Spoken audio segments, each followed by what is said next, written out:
Okay, gross yield versus net yield. Quick video on the main differences. So for any property investors out there, I strongly suggest, especially any of my mentees watching this, you definitely know the basics of gross yield versus net yield. Now, when you're at the start of your journey, you're probably likely to be getting deals from estate agents, okay, looking on Rightmove, booking the viewings that way and so on, or on the market or Zoopla. So you're likely to be dealing with a lot of estate agents. Now, at the start, you'll notice that a lot of them will tell you about this particular property because it's got a fantastic yield, or it's got a great yield, or it's got a yield of 10 or 11%, and so on. So it's important for you to understand what is yield. Now, most of the time, the estate agents, when they say yield, are obviously referring to gross yield. Well, probably 99% of the time, they're referring to gross yield. Now, you as an investor need to know there's a difference. Okay, so you've got gross yield and then you've got net yield. Now, gross yield, I tell all my mentees that's a benchmark type figure. Okay, it allows you to compare one property to another property. Now, there's lots of things hidden in that gross yield, which then determines your net yield. So, a brief explanation or a description of gross yield: if a property is worth £100,000, should I say, that's how much you manage to purchase it for, and it takes £10,000 per year in rent, then it's 10,000 divided by 100,000, which hopefully is 10%. So estate agents then like to quote great investment opportunity, yield of 8.9%, yield of 12.1%, and so on, something like that.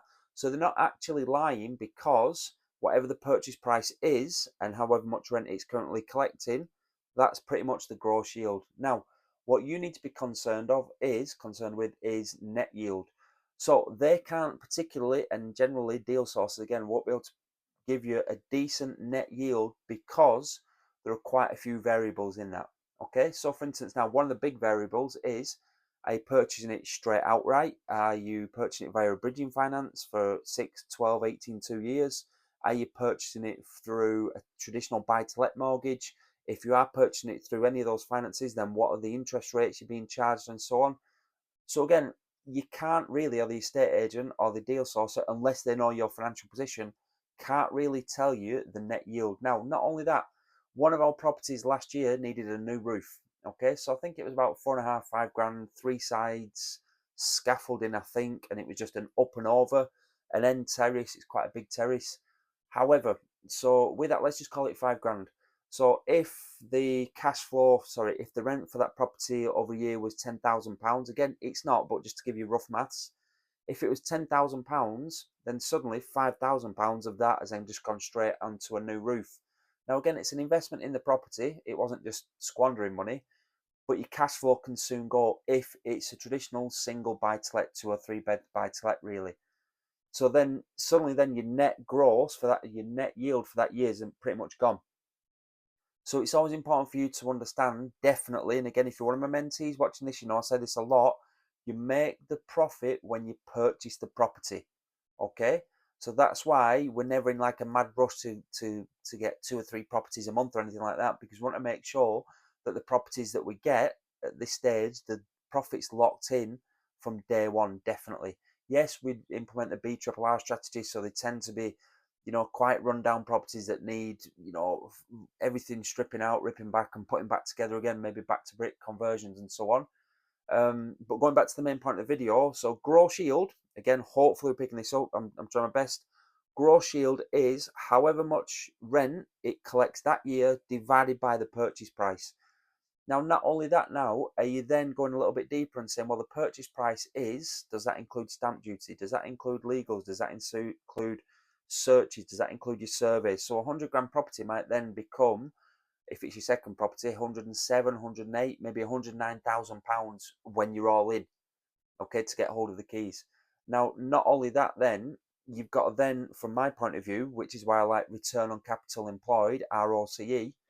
Again, maybe have a look on my website. I'm sure I've done a few blogs on this. The website's called dervishdervish.com. That's me. Um, we like return on capital employed because we know exactly how much money we put into that property and how much it's bringing back each year. So again, if you're bringing in the BRRR strategy, which is fantastic, with touch wood, had a lot of success with that strategy. Um, you might only be leaving 5, 10, 12 grand in a deal, 15 grand in a deal, but yet it brings in, 7 or 8 grand a year. And your return on capital employed might be 15, 20, 25, 35%, depending on, first of all, how well you've picked up the property, at what price, what the refurb is like, which then determines how much, can you push through the current rental ceiling, and again, then how much you can pull back from after the refinance and so on.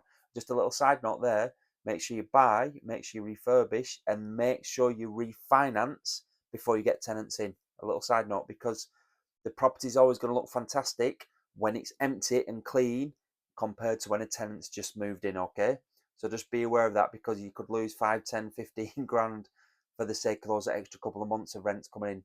In my experience, it's not worth it.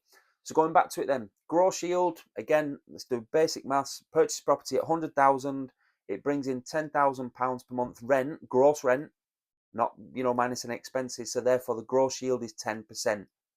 If we then transfer it to the net yield, you then have to work out pretty much what's the cash flow. So cash flow then is your rent minus, you might have management fees in there, obviously with the VAT as well, minus the finance costs. So is it on a mortgage? Is it on a bridge? Are you paying back an investor? Minus insurance. And then the variable here, the variable costs are expenses. So for instance, one of our properties last week, the lights were flickering on and off, so it needed an electrician to go out. A few weeks before, they'd blocked the toilet. Okay, so again, I'm not trying to tell you all, it's all you're getting maintenance things for, for all these small little things, but they all add up and they all eat into your cash flow. So again, buy to let really, of course, is okay for the cash flow, but it's really the long-term legacy piece.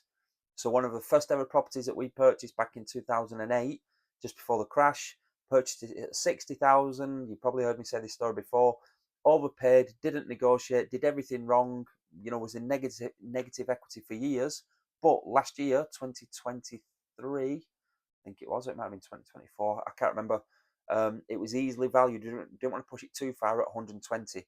So again, it had gone up £60,000 there just for holding on to the property. So just always think buy to lets are the long-term strategy, okay? So I hope that helps some people. Please give this video a like. Please subscribe to the channel. Again, if people are subscribing to the channel, I know to put more videos out there. If not, then I don't know. All right, good luck everybody and all the best. Take care.